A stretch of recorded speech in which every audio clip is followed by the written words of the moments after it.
9/11 was a crime.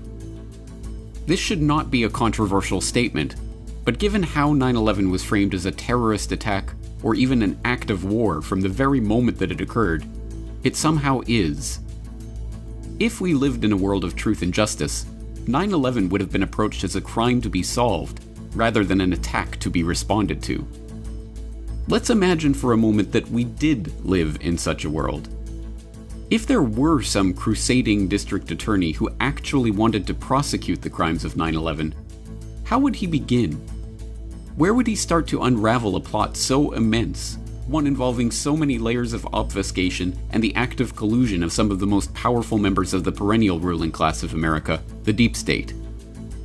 Like a prosecutor trying to bring down a mafia kingpin, it is unlikely that such an investigation would start by bringing the suspected mastermind of the plot to trial.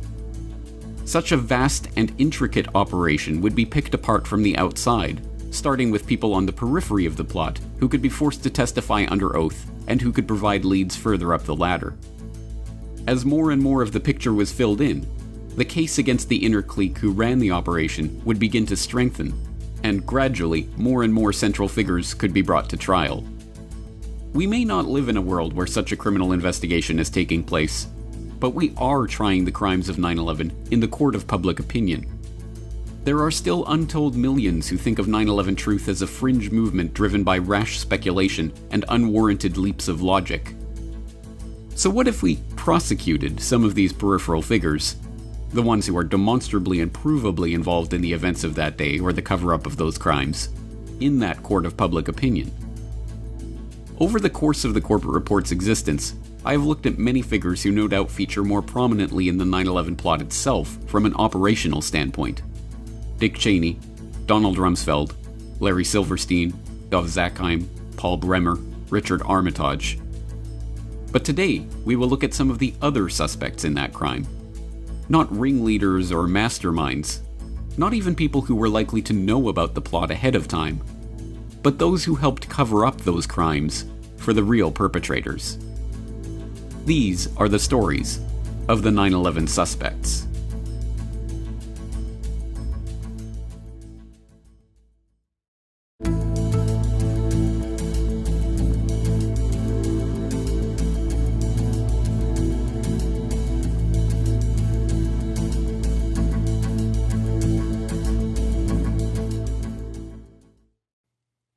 After stepping down as mayor of New York City, Rudy Giuliani tried to launch himself as a national political leader on the back of the single defining event of his career. September 11th, September 11th. Terrorists or terrorism, September 11th. The flames of hell emanating from those buildings. September 11, fallen towers of the World Trade Center. Terrorists, September 11, 2001. Those attacks on the World Trade Center and the Pentagon. September 11, September 11th. Either you are with us or you are with the terrorists. September 11th, September 11th, September 11, 2001. In the end, he failed miserably, with voters immediately seeing his ploy for what it was: base political pandering. 9/11 was bad. I agree with that. God, I can't believe how easy this is. But what many do not realize is that Giuliani's case is not just that of another ghoulish politician parading on the corpses of those who died on his watch for his own political gain. On the day of 9/11, while the remains of the Twin Towers and World Trade Center 7 were still smoldering, one of Mayor Giuliani's first concerns was clearing away the evidence from the crime scene. We were able to move 120 dump trucks out of the city last night, which will give you a sense of the work that was done overnight. Look at this. This is a major thoroughfare where we are. I know. Are they getting bodies out? This is like soiling green. It does. And this is a major corner. See, they smoked it off to bring these things. That's what's going on. Oh, this is going to be, they're probably, this probably to get debris out. It's wild out here. They just keep coming. Look. It doesn't stop. There's more. I keep thinking it's at the end, and it's not. Despite reassurances that the rapid removal of the evidence from Ground Zero was important for emergency access, This process went far beyond merely clearing a path for rescue workers. As Eric Lawyer, founder of Firefighters for 9/11 Truth, points out, the massive operation to haul away over 1.5 million tons of debris and to sell much of the steel to Chinese firm Bao Steel at discount prices was not just an overzealous approach to clearing the area, but was itself a crime. 9/11 was the greatest loss of life and property damage in U.S. fire history. This should have been the most protected, preserved, over-tested, and thorough investigation of a crime scene in world history. Sadly, it was not. What was it? Well, we know from their own admission, the majority of the evidence was destroyed. Like Richard said, 22 years of experience. I've seen a lot of crime scenes. I've never seen anything like this in my life. I was out at the site. I saw trucks leaving faster than anywhere I've ever seen, but I accepted it at the time, and for years I accepted it because it was a recovery and rescue operation, and that's normal to have something like that going. Again, we'd never seen anything like it, but that was expected. What I didn't know for years, what was going on behind the scenes, was that evidence was being destroyed when it was shipped off. By their own admission, Tower 7 investigation, this investigation at Tower 7 had no physical evidence. How do you investigate a crime when you've destroyed all the evidence? It doesn't make sense. They also admit that they refused to test the explosives or to test for explosives or residue of thermite. Now, this is what I'm going to go into here just real quickly, is there are national standards for an investigation. That's what all of us are asking for, an investigation that follows national standards and holds people accountable.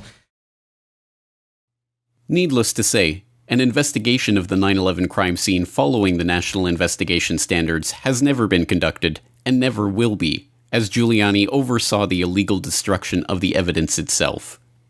To add insult to this injury, in 2003, New York City medical examiner Charles Hirsch revealed that in the mad scramble to get rid of the crime scene evidence, human remains from the World Trade Center had been left at the Fresh Kills landfill, where the debris was sorted and the steel was sold. In 2007, Eric Beck, a senior supervisor of the recycling facility that sifted the debris, admitted that some of those human remains ended up in a mixture that was used to pave roads and fill potholes in New York City. But as grotesque as such revelations are, they are not the most shocking part of Giuliani's 9/11 story. In the late 1990s, the mayor oversaw the creation of a state-of-the-art $13 million emergency command center to coordinate the city's disaster recovery and response efforts.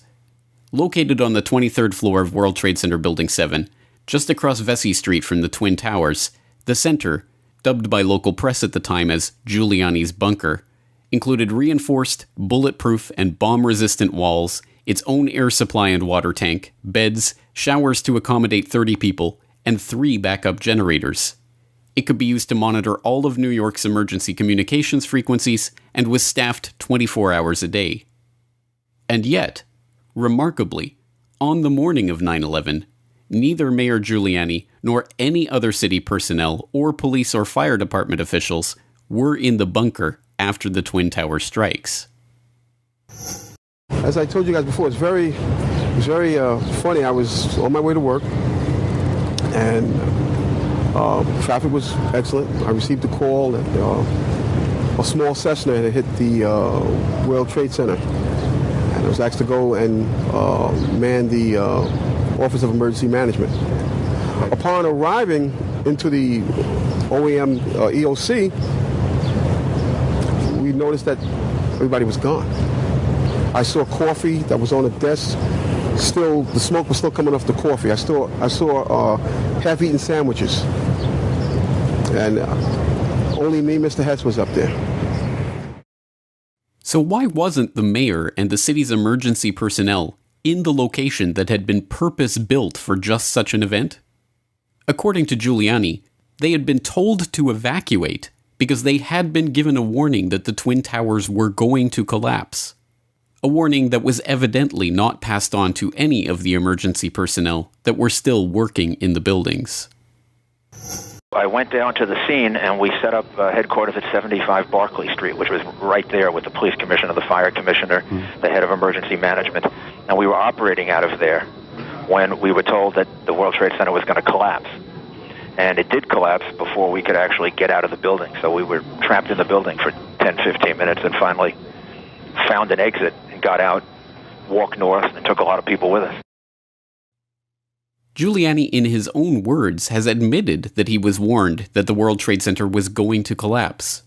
This despite the fact that there was no possible way for this to be predicted in the first hour of the unfolding disaster. Even more incredibly, despite being given this warning, no effort was made to pass it on to the police, firefighters, and other responders who were still working in and around the buildings. When precisely was this warning given, and by whom? Why, despite acting on this warning himself, did Giuliani make no effort to pass the warning on to others? Predictably, when confronted with these questions by activists during his 2008 presidential campaign, Giuliani merely smiled and denied that he had ever received such a warning. You reported to Peter Jennings that on 9/11 that the World Trade, the towers were going to collapse, and excuse me, no steel structure in history has ever collapsed due to a fire. How come the people in the buildings weren't notified, and who else knew about this, and how do you sleep at night? Ma'am, I didn't know that the towers were going to collapse. You reported to Peter Jennings. No. You said on Peter Jennings on ABC video, you indeed said that the towers, you were notified the towers were going to collapse while you were in some, not sure exactly where you were prior to, but you said on ABC video with Peter Jennings in an interview that you were aware that towers were going to collapse in advance. We'd like to know who told you the towers were going to collapse in advance, sir, and also we'd like to know who else you told. Well, the fact is that I didn't realize the towers would collapse. I never realized that. So where was the mayor on 9/11? On Pier 92, which was already set up as a functional command center due to a full-scale emergency drill by FEMA that, by a remarkable coincidence, had been scheduled for the following day. And we selected Pier 92 as our command center. And the reason Pier 92 was selected as the command center was because on the next day, on September 12th, Pier 92 was going to have a drill. It had hundreds of people here, from FEMA, from the federal government, from the state emergency management office, and they were getting ready for a drill for biochemical attack. So that was going to be the place they were going to have the drill. The equipment was already there. So we were able to establish a command center there within 3 days that was 2.5 to 3 times bigger than the command center that we had lost at 7 World Trade Center. And it was from there that the rest of the search and rescue effort was completed. Mayor Giuliani oversaw the illegal destruction of the 9/11 crime scene and is criminally liable for the deaths of hundreds of emergency workers for not passing on prior warnings about the collapses of the Twin Towers. It is no wonder, then, that the fire department of New York so passionately detests Giuliani for his actions in disgracing their fallen brothers and covering up the 9/11 crime. Rudy Giuliani has used the horrible events of September 11, 2001, to create a carefully crafted persona. But the fact is, what Rudy portrays is not a full picture of the decisions made that led, in our view, to the unnecessary deaths of our FDNY members and the attempt to stop the dignified recovery of those lost. The urban legend of America's mayor needs to be balanced by the truth. So what is the reward for Giuliani's criminal actions on 9/11? An offer to become the head of the Department of Homeland Security in the event of a Trump presidency, of course. This is the state of American politics, and this is precisely why a true investigation of what happened on 9/11 never has and never will be conducted by the U.S. government itself.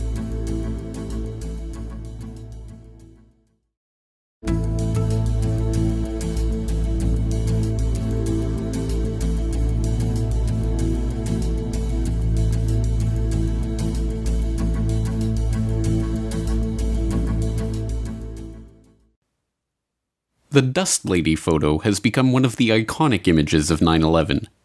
The image of a woman, shocked and disoriented, completely covered in dust from the demolition of the Twin Towers, brings the nearly incomprehensible events of that day down to a human scale. But of course the Dust Lady was not the only one to feel the effects of the blanket of dust that descended on Manhattan after the towers fell. In the hours, days, and weeks that followed, thousands upon thousands of victims, first responders, emergency personnel, cleanup crews, and residents were subjected to the poisonous stew of asbestos, benzene, mercury, lead, cadmium, and other particulates, from which many are now dying. Dr. David Prezant, Chief Medical Officer with the New York Fire Department, spent 7 years examining more than 10,000 firefighters, those who were at the World Trade Center site after 9/11 and those who weren't. And we found an increase in all cancers combined, a 19% increase in cancers compared to the non-exposed World Trade Center group. Talk about the most pressing medical issues facing 9/11 first responders right now. Cancer. In the beginning, in the first few years, it was respiratory, but now it's cancers. And this is just the first wave of cancers, the blood cancers, the leukemias, the organ cancers. But in 5 or 10 more years, you're going to see the asbestos cancers. There'll be another wave of cancers. And like I tell everybody, this is a generation-long issue and a generation-long illness. Every morning I wake up, I got to take 33 pills within the course of the day. At 47 years old, I have lungs of an 80-year-old man that would have been a smoker. People say you have to forget about 9/11. And I say, how could I forget about 9/11 when every morning I got to take this medication and walk around with an oxygen tank? If the brave men and women who had rushed to the World Trade Center in the chaotic days after 9/11 to help with the search and rescue had done so knowing the risks they were facing, that would be one thing. But of course they did not. They had been given false assurances by Christine Todd Whitman, the EPA administrator who assured the public just days into the cleanup that the air was safe to breathe. You know asbestos was in there, is in those buildings, lead is in those buildings. There are the VOCs. However, the concentrations are such that they don't pose a health hazard. As the weeks and months dragged on, Whitman, the EPA, and its officials made statement after statement after statement reaffirming that contaminant levels were low or non-existent, and that the air quality in Manhattan posed no public health concern. We now know that these reassurances were outright lies.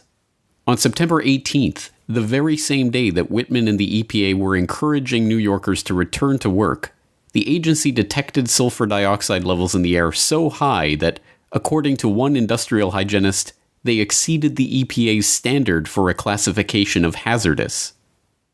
By that time, first responders were already reporting a range of health problems, including coughing, wheezing, eye irritation, and headaches. The evidence continued to pour in that there were serious health concerns for those in and around Manhattan, but the information was suppressed almost as quickly as it was discovered. When a local lab tested dust samples from near the World Trade Center site and found dangerous concentrations of fiberglass and asbestos, the New York State Department of Health warned local labs that they would lose their licenses if they process any more independent sampling. When U.S. Geological Survey scientists began performing tests on their own dust samples, they were shocked at the alphabet soup of heavy metals they found in it. They forwarded this information to the EPA, but the agency continued to assure the public that there was no evidence of long-term health risks. The drama continued to unfold as information poured in about benzene, lead, and other environmental toxins. Yet on September 18th, the EPA specifically advised the public against wearing respirators outside the World Trade Center restricted area. Then, just 2 weeks later, the agency distributed respirators to their own staffers at the EPA's Region 2 building on Broadway Street. As scientists, industrial hygienists, and even other government officials began to accuse the EPA of covering up the true extent of the problem in New York, the agency continued with its dogged assertion that the air was safe to breathe. It wasn't until 2003 that the EPA's own Inspector General revealed that the White House had been editing the agency's press releases all along, finding that the White House Council on Environmental Quality influenced, through the collaboration process, the information that EPA communicated to the public through its early press releases when it convinced EPA to add reassuring statements and delete cautionary ones.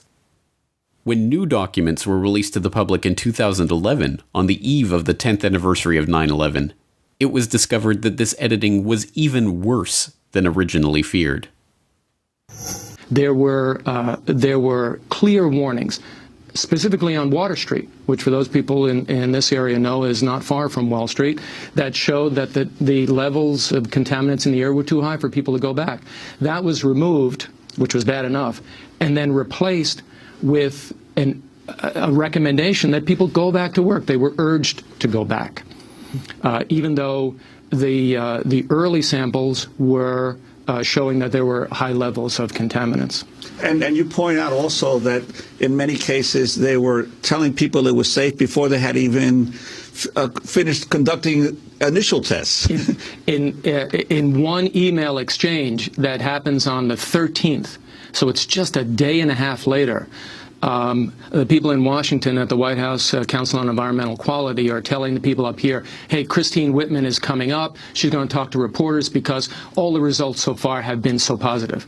Well, all the results so far showed almost nothing because there were almost no results. And yet they were committed to this message of reassurance despite the facts. And that's not the way it should happen. Outraged at the fact that they had been lied to and their lives put at risk, residents and workers in Lower Manhattan and Brooklyn sued Whitman and the EPA in 2004. In a 2006 ruling allowing the class action lawsuit to proceed, Judge Deborah A. Batts of Federal District Court in Manhattan excoriated Whitman, finding that her baseless assurances that the air was safe increased and may have in fact created the danger to people living and working in the area. Ruling that the EPA did, in fact, make misleading statements of safety about the air quality, Judge Batts said, "The allegations in this case of Whitman's reassuring and misleading statements of safety after the September 11, 2001 attacks are without question conscience-shocking." Batts's decision was overturned by a panel of judges in 2008, who ruled that misleading the public and contributing to the health problems and deaths of untold Ground Zero workers was not conscience-shocking enough to override her immunity from prosecution as a federal agent. If Whitman has a conscience at all, it is evidently not shocked by any of these accusations. She has not only never conceded guilt or even expressed sorrow for the ongoing sickness and deaths that her actions helped bring about, she has repeatedly defended the actions of herself and the EPA in general. Statements that EPA officials made after 9/11 were based on the judgment of experienced environmental and health professionals at EPA, OSHA, and the CDC, who had analyzed the test data that 13 different organizations and agencies were collecting in Lower Manhattan. I do not recall any EPA scientist or experts responsible for reviewing this data ever advising me that the test data from Lower Manhattan showed that the air or water proposed long-term health risks for the general public. Whitman's lies are not just those of another self-serving politician looking to save their job or stay out of jail. They are the lies of someone who has contributed to the deteriorating health and even the death of thousands of innocent men and women.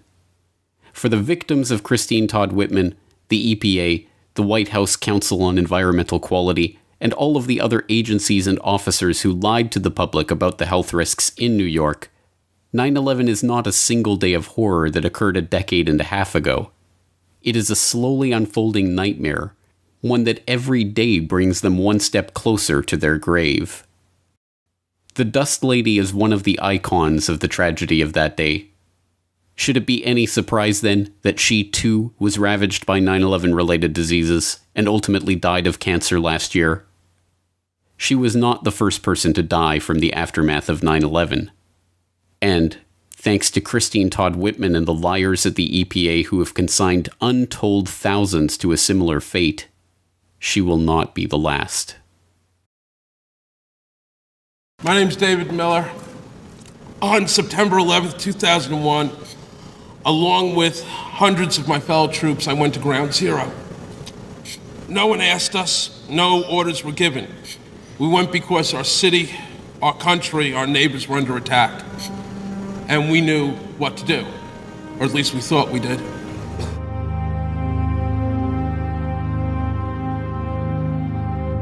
On September 13th, we marched back in groups of 2s and 3s at first, and then dozens until there must have been more than 200 of us, carrying ropes, ladders, tools of every kind, back into the smoke and the poison and rubble, where we reached an intersection with hundreds of civilians cheering us on. Our uniforms were torn and soiled. Our resolve was simple: to stay and dig as long as we had any hope to save anybody. I want to tell you about how sick so many of these brave men and women have become. I want to tell you about how the mayor refused to accept the fact that not dozens, not hundreds, but many thousands of us were contaminated, sickened, and poisoned by the most toxic combinations of building materials in the history of disaster relief. And that for 5 terrible years, he ignored that fact. 5 years of our family members watching us drop dead. And every time popular mechanics calls the people of this movement nuts, these propagandists, professional liars and tools who cannot even by any stretch of the imagination be considered journalists, strike another nail into the coffin of another rescue worker.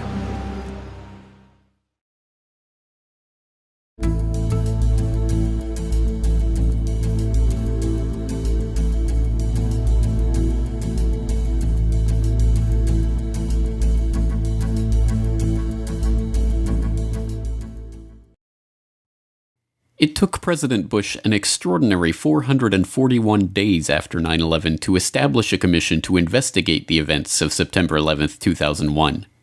And it was not just the case that Bush was slow in acting. He actively resisted any investigation for as long as he could, taking the extraordinary and unprecedented step of personally asking Senate Majority Leader Tom Daschle to limit Congress's investigation into those events. In the end, the commission was severely underfunded, severely rushed, and, as Commission Chairman Thomas Kean later admitted, "We think the commission in many ways was set up to fail." But the most unmistakable sign that Bush was only interested in appointing a cover-up commission to investigate the largest attack on U.S. soil in modern history was his initial choice for commission chairman. Today I'm pleased to announce my choice for commission chairman, Dr. Henry Kissinger. Concerns about once the commission begins its work, if fingers point to valuable allies, say Saudi Arabia, for example, the implications, the policy implications this could have to the United States, particularly at this delicate time? I have been given every assurance by the President that we should go where the facts lead us. Not even the New York Times could believe that Henry Kissinger, the consummate Washington insider, could pretend to conduct an independent fact-finding investigation into 9/11. It is tempting to wonder if the choice of Mr. Kissinger is not a clever maneuver by the White House to contain an investigation it long opposed, the Times editorialized after the announcement. Kissinger may have been prepared for such polite disagreement with his appointment, but he was not prepared to meet the 9/11 widows whose tireless efforts had forced the creation of the commission in the first place. Several family members approached Kissinger and requested a meeting at his office in New York. Prior to the meeting, Kristen Breitweiser conducted a thorough investigation of Kissinger's potential conflicts of interest. Probably much to the chagrin of some of the people in the room, Lori asked some very pointed questions. Would you have any Saudi American clients that you would like to tell us about? And he was very uncomfortable, kind of twisting and turning on the couch. And then she asked whether he had any clients by the name of Bin Laden. And he just about fell off his couch. Former Secretary of State Henry Kissinger stepped down from the position Friday. We thought the meeting went well. Kissinger was dethroned, and the commission went ahead under Chairman Thomas Kean and Vice Chair Lee Hamilton. But while Kissinger's appointment and resignation received all the attention, the White House was busy slipping another agent into the commission through the back door. In January of 2003, just weeks after Kissinger stepped down, it was quietly announced that Philip D. Zelikow would take on the role of executive director. As executive director, Zelikow picked the areas of investigation, the briefing materials, the topics for hearings, the witnesses, and the lines of questioning for witnesses. In effect, this was the man in charge of running the investigation itself. So who was Philip Zelikow? The Commission's press release announcing his position described him as a man of high stature who has distinguished himself as an academician, lawyer, author, and public servant. Although they noted his position at the University of Virginia and his previous role as executive director for the National Commission on Federal Electoral Reform, curiously missing from this brief bio are the multiple conflicts of interest that show how the Bush administration essentially put one of its own in charge of investigating how the Bush administration failed on 9/11. In 1995, Zelikow co-authored a book with Bush's national security advisor, Condoleezza Rice. He was part of the transition team that helped the Bush administration take over the White House from the Clinton administration. He was even a member of Bush's post-9/11 Foreign Intelligence Advisory Board. But perhaps most incredibly, Zelikow actually authored the Bush administration's 2002 national security strategy that outlined the preemptive war doctrine that would be used against Iraq. This, however, is something that not even 9/11 Commissioners Kane or Hamilton themselves knew at the time the commission was formed.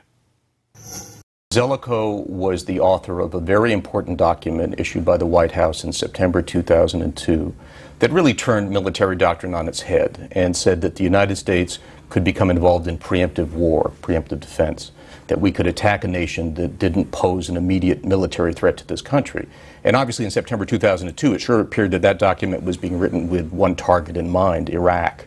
Now, as I say, the author of the document at the time was anonymous. We didn't know that Philip Zelikow had written this thing. And that becomes known, I think, widely on the staff only in the final months of the 9/11 Commission investigation. And it appeared to pose yet another conflict of interest for Zelikow.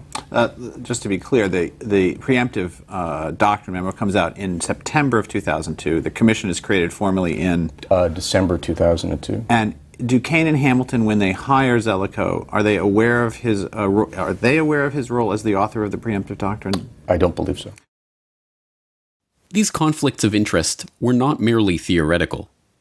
After the victims' family members discovered Zelikow's links to the Bush administration, he was forced to recuse himself from the proceedings of the commission, which he himself was directing, that had to do with the Bush White House transition or the National Security Council. Hearing of Zelikow's appointment, former counterterrorism czar Richard Clarke, who Zelikow helped to demote during the Bush transition, remarked that the fix is in, wondering aloud, could anyone have a more obvious conflict of interest than Zelikow? Key staffers and even one of the commissioners threatened to quit the commission altogether when learning of Zelikow's history. When the 9/11 victims' family members discovered Zelikow's links, they protested his appointment. But unlike with Kissinger, this time their concerns were dismissed, and Zelikow plowed ahead. As even Zelikow himself admits, his ties to the very figures he was supposedly investigating are a legitimate concern, and any real investigation of the 9/11 cover-up would begin with him. There's a whole welter of conspiracy theories about 9/11 floating around the internet, in video cassettes, and there's a whole cottage industry in this, which if you haven't read much about it, then you're a fortunate person. I get a lot of this. I actually figure very largely in a number of the key conspiracy theories. No, but to be fair, I worked with Condi Rice, right? I worked with her in the administration of Bush 41. So I could be read as the plausible henchman executing the cover-up. And it's a legitimate concern, especially if I hadn't had 81 other staffers keeping their eagle eye on me. Conveniently left out of Zelikow's story about the 81 staffers keeping their eye on his decisions is that they were staffers who were hired by him and under his complete control. In fact, Zelikow took over the hiring of the commission staff and even stopped staffers from communicating directly with the commissioners themselves.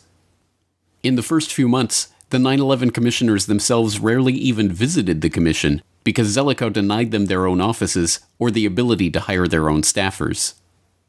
The most remarkable example of Zelikow's dictatorial control came in March 2003, just 3 months after the Commission's 16-month investigation began. It was at that time, before the Commission had even convened a single hearing, that Zelikow, along with longtime associate and commission consultant Ernest May, co-wrote a complete outline of the final report. Before the staff even had its first meeting, Zelikow had written, along with his former professor, Ernest May, a detailed outline of the Commission's report, complete, as Sheenan put it, with chapter headings, subheadings, and sub-subheadings. When Kane and Hamilton were later shown this outline, they worried that it would be seen as evidence that the report's outcome had been predetermined. So the three of them decided to keep it a secret from the rest of the staff. When the staff did finally learn about this outline a year later, they were alarmed. Some of them circulated a parody entitled The Warren Commission Report Preemptive Outline. One of his chapter headings read, "Single bullet, we haven't seen the evidence yet, but really, we're sure." The implication was that the crucial chapter in the Zelikow-May outline could have been headed Osama bin Laden and al-Qaeda. We haven't seen the evidence yet, but really, we're sure. So what exactly did Zelikow do as executive director? He allowed information in the Commission's final report derived from illegal CIA torture sessions, despite not having access to the evidence of those sessions themselves, which were later illegally destroyed. This included the testimony of alleged 9/11 mastermind Khalid Sheikh Mohammed, who was waterboarded 183 times in a single month, whose children were kidnapped by the CIA, who was told that his children were going to be tortured with insects, and who eventually confessed to a whole series of plots, including bombing a bank that didn't exist at the time he was arrested. More than 1/4 of the footnotes in the final commission report source from this torture testimony, and as Zelikow himself admitted, quite a bit, if not most, of the commission's information on the 9/11 plot itself came from this testimony.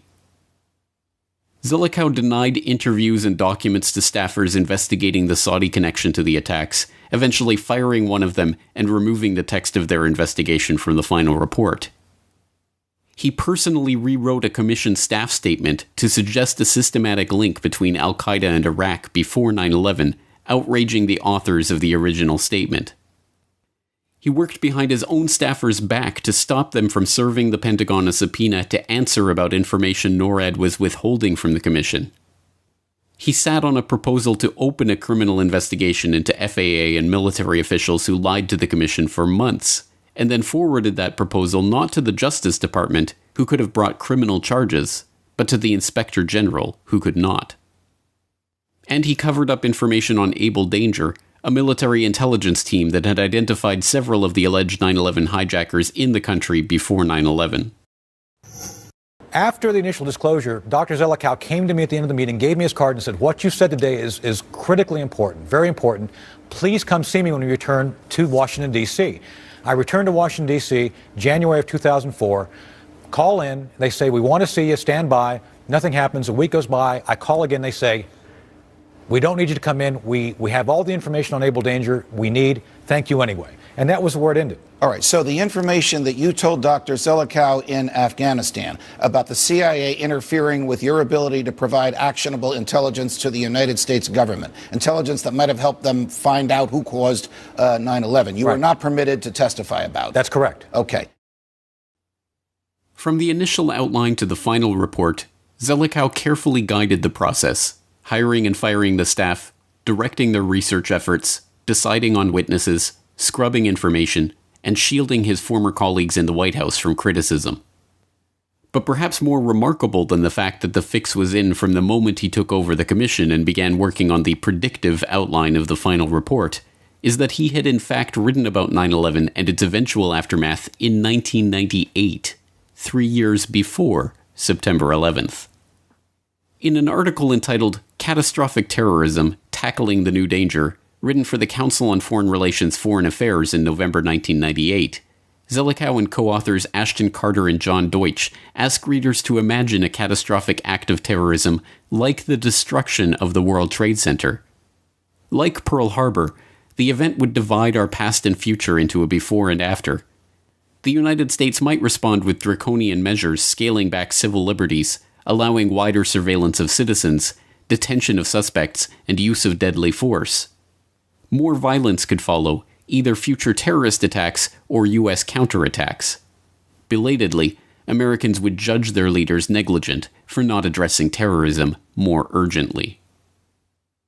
Zelikow's amazing prediction becomes somewhat less remarkable when we learn his own self-described expertise in the creation and management of public myth. In a separate 1998 article on public myths, Zelikow identifies generational myths that are formed by those pivotal events that become etched in the minds of those who have lived through them, before noting that the current set of public myths, formed during the New Deal in 1933, are currently fading. Convenient for Zelikow, then, that the Pearl Harbor event that would define the next generational myth, known as the War on Terror, would arrive just 3 years later, and that he would be in charge of the commission tasked with creating and managing the public perception of that myth. Indeed, given his central role in the cover-up of 9/11 and deflecting concern away from legitimate 9/11 suspects, any true investigation into the events of September 11th would involve a thorough interrogation of Philip D. Zelikow. No, but to be fair, I worked with Condi Rice, right? I worked with her in the administration of Bush 41. So I could be read as the plausible henchman executing the cover-up. And it's a legitimate concern. Especially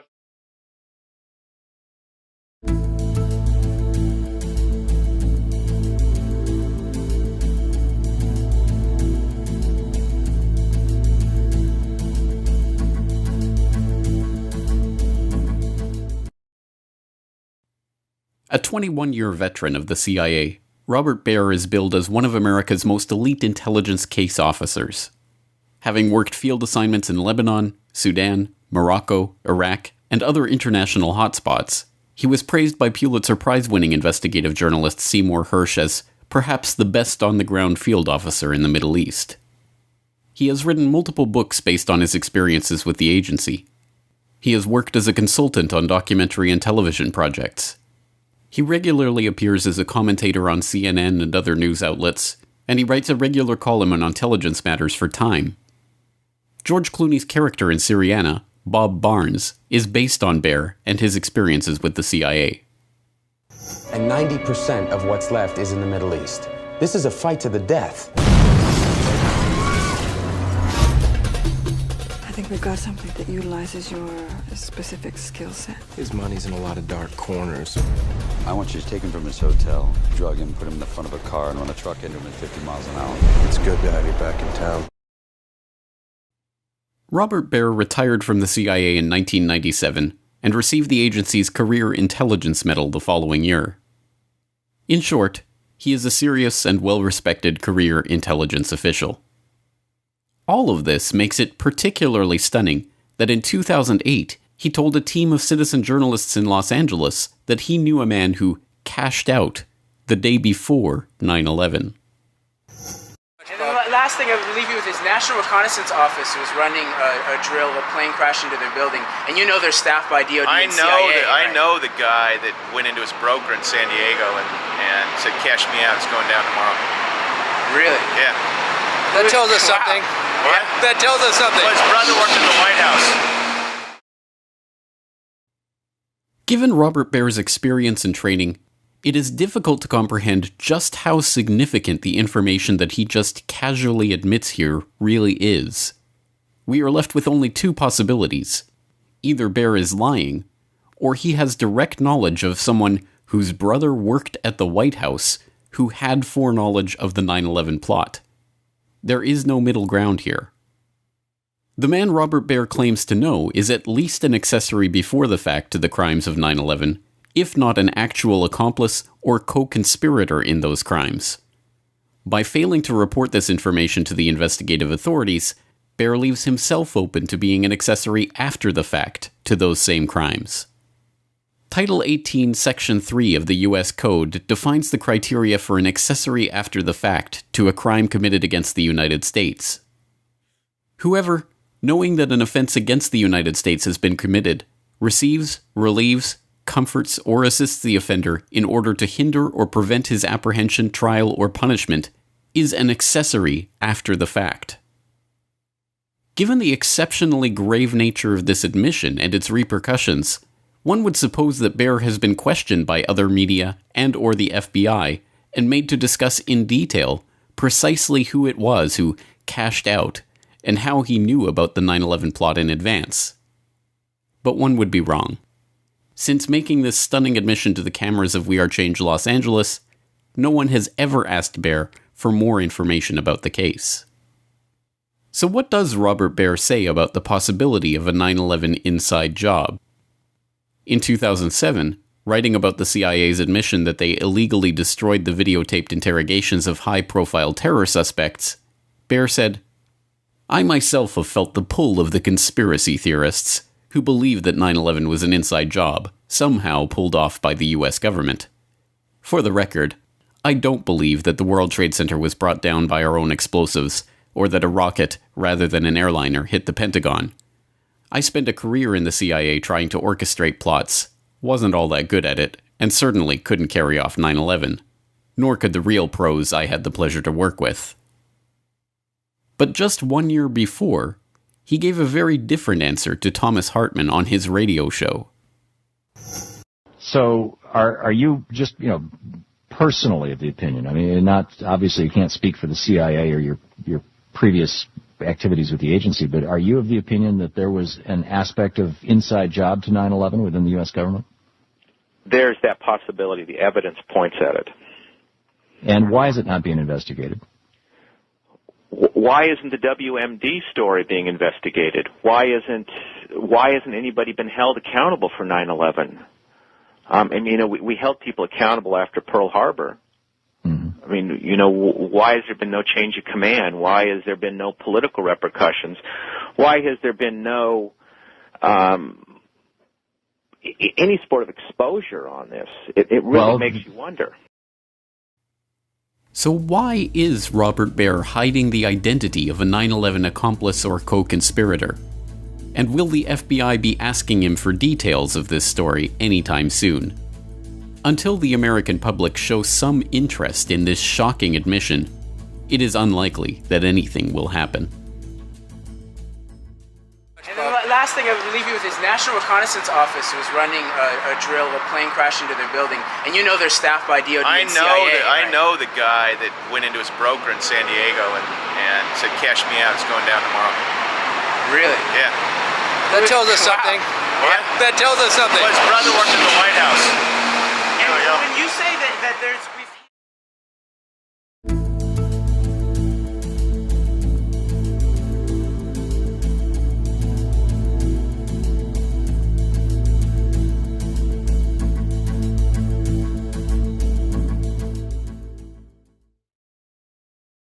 According to the official story of September 11th, 2001, 4 hijacked airliners flew wildly off course over the most sensitive airspace in the United States for 109 minutes without being intercepted by a single fighter jet.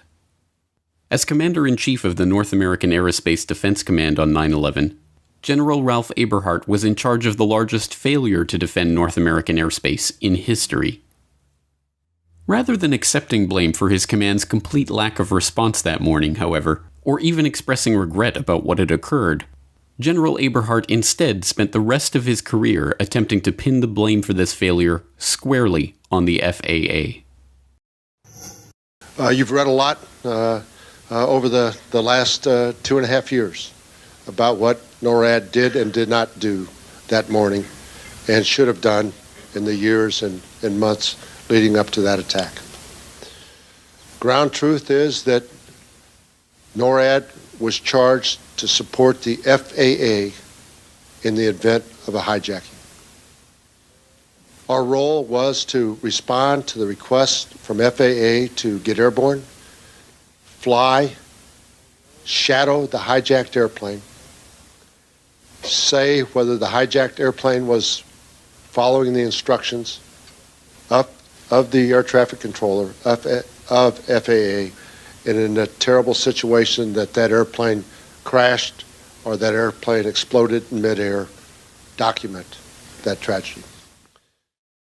Although Eberhardt's version of events was cemented into place as the official story of 9/11 propounded by the 9/11 Commission, they are in fact self-serving lies. In Eberhardt's version of events, NORAD is completely subordinate to the FAA. In reality, however, NORAD is specifically tasked with dealing with such events itself, not waiting passively for FAA orders. NORAD's own regulations for dealing with hijacked jets specifically state that FAA authorization for interceptor operations is not used for intercept and airborne surveillance of hijacked aircraft within the continental United States. These standard operating procedures were not merely theoretical or some obscure regulation that would have been unfamiliar to the four-star general in charge of defending American airspace.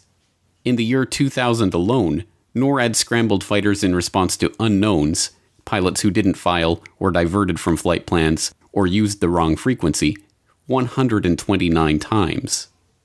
Perhaps even more remarkable, however, is that Eberhardt and NORAD offered not one, not two, not three, but 4 separate timelines of their complete lack of response that morning.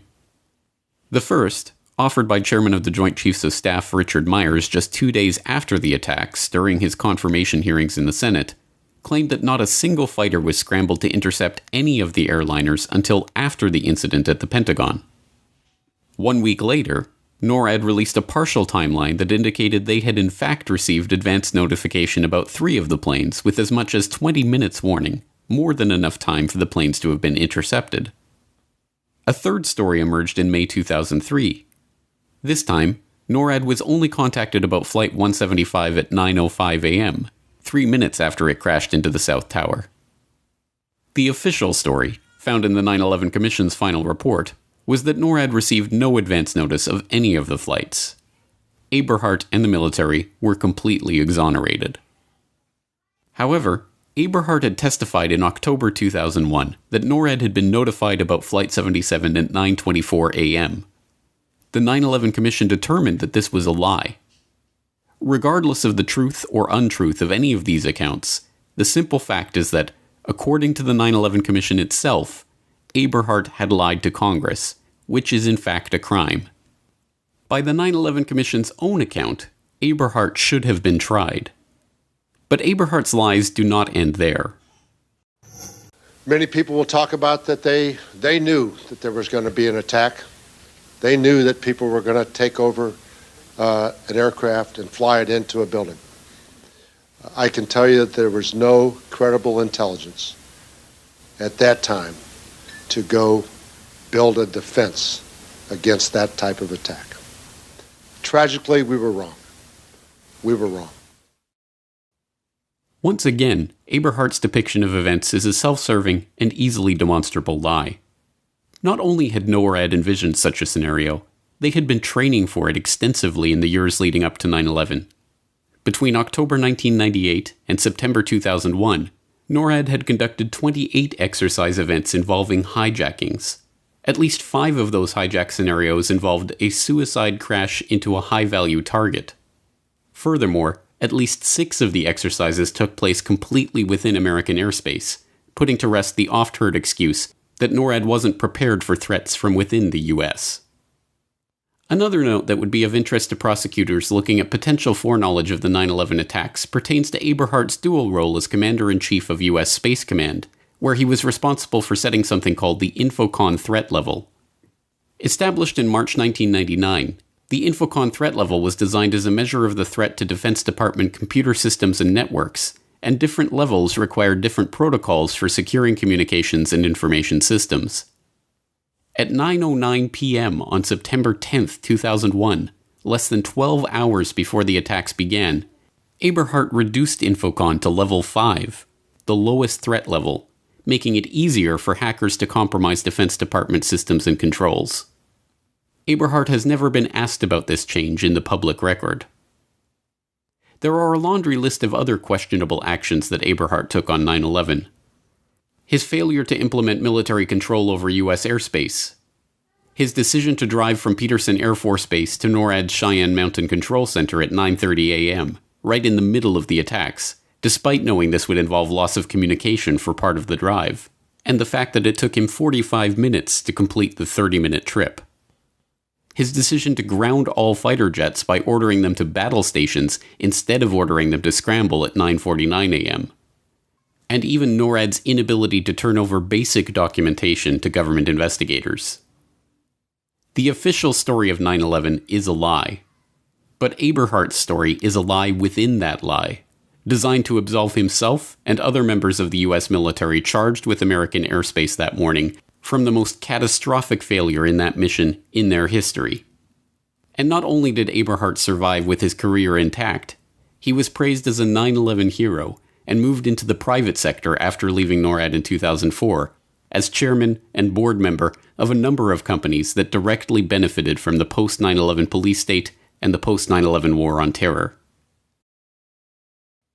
Ralph E. Eberhardt remains at large.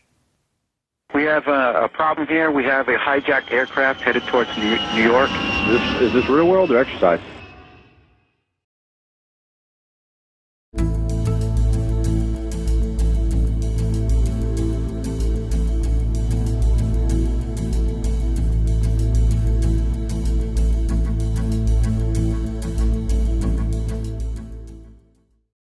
Some evil is just, it can't be explained. Are these people happy? Are they joyous now? Are they celebrating? Oh, absolutely. They're Thank celebrating. God. There's one report, this has not been confirmed, but there's several live reports that there was a cell, one of these cells, across the Hudson River. And they got on this is the report. I emphasize, I don't know this for a fact, but there's several witnesses who say this happened. They got on the roof of the building to look across. They knew what was going to happen. Yeah. They were waiting for it to happen, and when it happened, they celebrated. They jumped for joy. In the days after 9/11, while Ground Zero continued to smolder, millions heard Dan Rather and various media outlets repeat vague and unconfirmed reports of arrests that took place that day. These rumors held that Middle Eastern men, presumably Arabs, were arrested in explosive-packed vans in various places around the city on September 11th, and that some had even been photographing and celebrating those events. What most do not realize is that those reports were not mere rumors, and we now have thousands of pages of FBI, CIA, and DOJ reports documenting those arrests. I grabbed my binoculars and I could see the towers from my window, and this is where I'm looking, and all of a sudden down there I see this van park. And I see 3 guys on top of the van, and I could see that they were like happy. They didn't look shocked to me. They didn't look shocked. The men were spotted shortly after 8:46 a.m., yet somehow at this early stage, just minutes after the first plane strike on the World Trade Center, they were already positioned in a parking lot in Liberty State Park, taking pictures of the towers and celebrating. They left the scene shortly after being spotted, and at 3:31 p.m. the FBI issued an all-points bulletin advising officers in the greater New York area to be on the lookout for a white 2000 Chevrolet van with Urban Moving Systems sign on back. At 3:56 p.m., the van was spotted traveling eastward on State Route 3 in New Jersey and pulled over by Officer Scott DiCarlo and Sergeant Dennis Ravelli of the East Rutherford Police Department. Inside they found 5 men: Sivan Kurzberg and his brother Paul, Yaron Schmel, Oded Elner, and Omar Marmari. A major terrorist manhunt began, and just 6 hours after the attack, the van was stopped at a roadblock by patrolman Scott DiCarlo. We were asked to detain the van and the passengers. They were just removed from the vehicle, patted down for safety precaution, and detained. 911 call at 410 Park. I think once the FBI arrived, one of them stated that they were on our side, something to that effect. According to the police report of the incident, Sivan Kurzberg told Officer DiCarlo, "We are Israeli. We are not your problem. Your problems are our problems. The Palestinians are the problem." Their official story: they were just Israeli tourists working for a moving company who had heard about the first World Trade Center strike and rushed to get a better view of the events. They told interrogators they were working for Urban Moving, a shipping and storage firm run by an Israeli businessman who often employed Israeli students without work permits. The men say there was an innocent explanation for what was found in the van and their behaviour on 9/11. They were, they say, simply on a working holiday. We heard in the news that one of the plane was crashing down the building, and we thought it was an accident at the beginning. So we went up to the roof of Urban Moving, and we saw the building burning. There is a better view from a building in Jersey that is up a hill, a straight line to the World Trade Center. We decided to go up there. It's like 2-3 minutes from the office. Stand over there and take some pictures. Everyone wants a picture like this in his camera. Although this narrative is still trotted out when the story of the dancing Israelis is raised in the media, it is an easily demonstrable lie. FBI reports confirmed that the men were not taking somber pictures of a horrific event. When their 76 pictures were developed, they revealed the men had indeed been celebrating, smiling, hugging each other, and high-fiving. One of the pictures even featured Sivan Kurzberg holding a lighter up with the burning tower in the background. And these were no ordinary tourists. Oded Elner had $4,700 stuffed into his sock. They lied to the police about where they had been that morning. They were carrying plane tickets for immediate departure to different places around the globe. The FBI confirmed that 2 of the men had ties to Israeli intelligence and came to suspect that they had indeed been on a mission for the Mossad. And of course, after returning to Israel, Elner claimed on national Israeli TV that they had been sent there to document the event.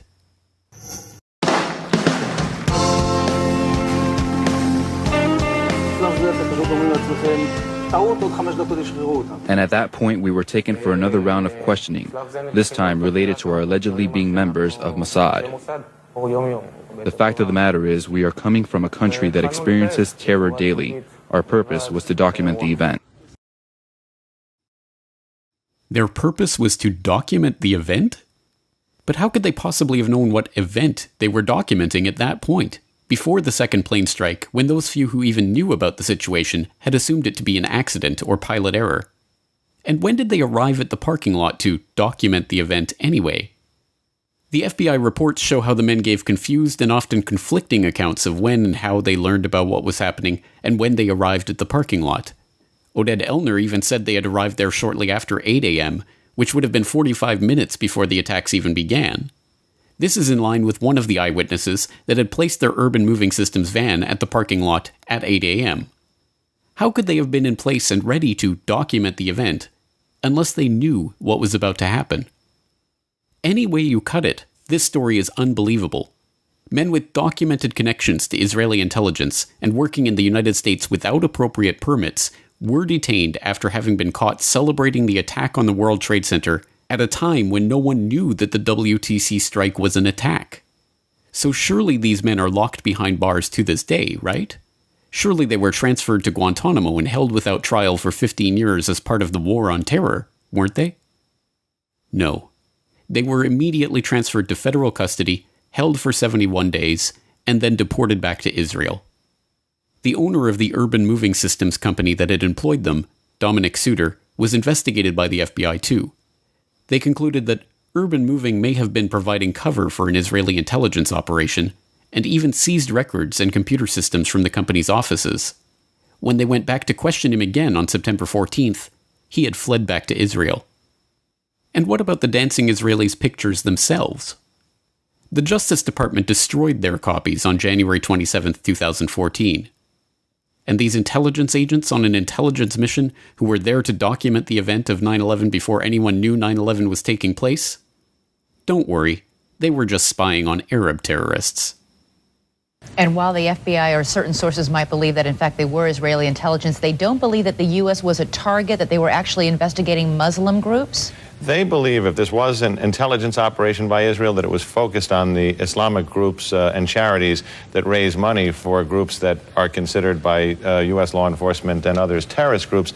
And you'll note that after September 11th, the U.S. moved on many of these groups with indictments, arrests, raids on their headquarters, something that hadn't happened prior to this. These are groups that Israel believes have been funding Hamas and other terrorist organizations. Groups that are responsible for most of the suicide bombings there. But this story is not merely preposterous on its face. even the implications of this story are themselves preposterous. If indeed the official story is a ridiculous lie, then are we to believe that these crack Israeli Mossad operatives, who were presumably aware of the attack that was about to take place, had been sent to photograph the burning tower from a parking lot across the Hudson River? And that these specially trained intelligence professionals on their super-secret mission were celebrating, high-fiving, and going out of their way to be noticed in performance of their task? This is equally preposterous. The only other possible conclusion is that these men were serving merely as a distraction, that they were not there to photograph for Israeli intelligence one of the most heavily photographed scenes in the world on that morning, but instead to be noticed and arrested as a way to divert attention from a much bigger and more sinister story. So if they were meant to distract from a bigger story, what story could that possibly be? It has been more than 16 years since a civilian working for the Navy was charged with passing secrets to Israel. Jonathan Pollard pled guilty to conspiracy to commit espionage and is serving a life sentence. At first, Israeli leaders claimed Pollard was part of a rogue operation, but later took responsibility for his work.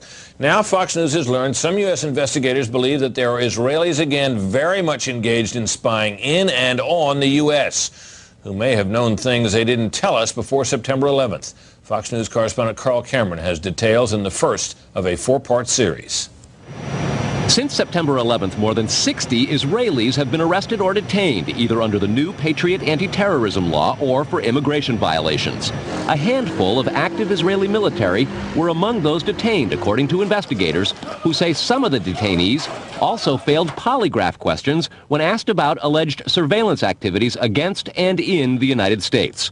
There is no indication that the Israelis were involved in the 9/11 attacks, but investigators suspect that the Israelis may have gathered intelligence about the attacks in advance and not shared it.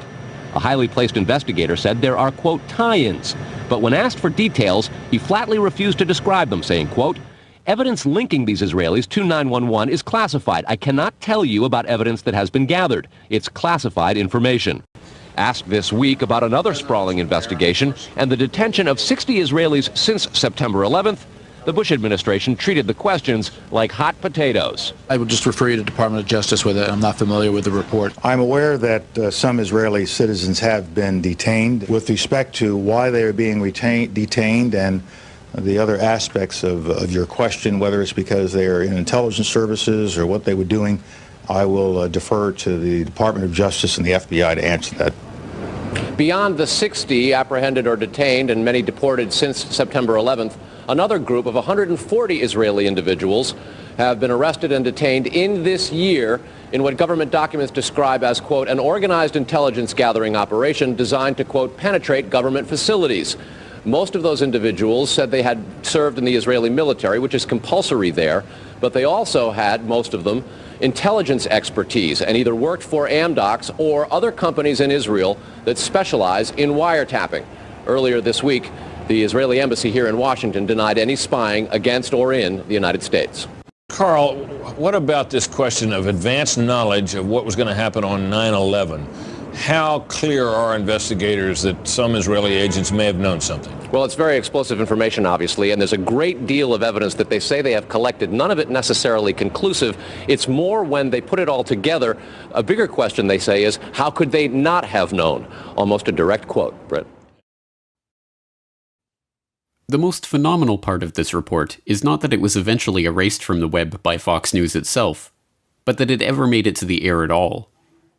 In December of 2001, Fox News investigative reporter Carl Cameron filed an explosive 4-part series that went in-depth into an Israeli art student spying ring that had been under investigation before 9/11, extensive Israeli wiretapping of sensitive US government communications, and the 60 Israeli spies that were detained in the wake of the September 11th attacks. Unsurprisingly, the story was quickly dropped, and no mainstream journalists dared to continue probing into the matter. This is the real story of Israeli spies and 9/11. Not some vague rumors about some dancing Israelis, but an FBI dragnet that swept up the largest foreign spying ring ever caught red-handed on American soil. And although the FBI were convinced that these spies knew about 9/11 in advance, their investigations were stifled and the issue was swept under the rug. Rather than making Israel enemy number one in the war on terror, Israel remains to this day the U.S.'s most important ally.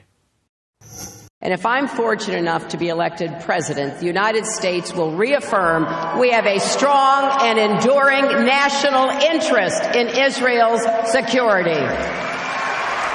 In 2001, weeks after the attacks on New York City and on Washington, and frankly, the attacks on all of us, attacks that perpetrated, and they were perpetrated by the Islamic fundamentalists, Mayor Rudy Giuliani visited Israel to show solidarity with terror victims.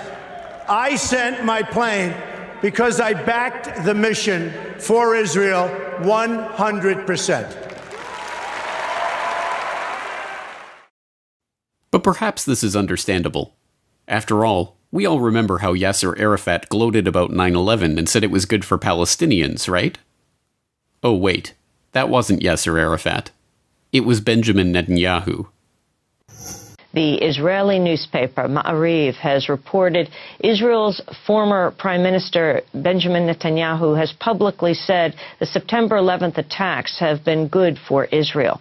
Netanyahu said, quote, "We're benefiting from one thing, and that is the attack on the Twin Towers and Pentagon and the American struggle in Iraq." My name is Donald Trump, and I'm a big fan of Israel. And frankly, a strong prime minister is a strong Israel. And you truly have a great prime minister. In Benjamin Netanyahu, there's nobody like him. He's a winner. He's highly respected. He's highly thought of by all. And people really do have great, great respect for what's happened in Israel. So vote for Benjamin. Terrific guy, terrific leader, great for Israel. Given that the ultimate consequence of 9/11 was the beginning of a now 15-year-long struggle to transform the Middle East, a struggle that the neocons that went on to populate the Bush administration had been openly advocating since the clean break policy paper in the mid-1990s, it isn't hard to see how the September 11th attacks were indeed a boon for Israel. But information linking Israeli spies to advance knowledge of 9/11 remains classified information. In a world of true justice, the dancing Israelis and other Israeli spies with insider advance knowledge of the 9/11 attacks, who openly celebrated those attacks, would be the targets of the war on terror, not its beneficiaries. Some evil is just, it can't be explained. Are these people happy? Are they joyous now? Are they celebrating? Oh, absolutely. They're celebrating. God. There's one report. This has not been confirmed at this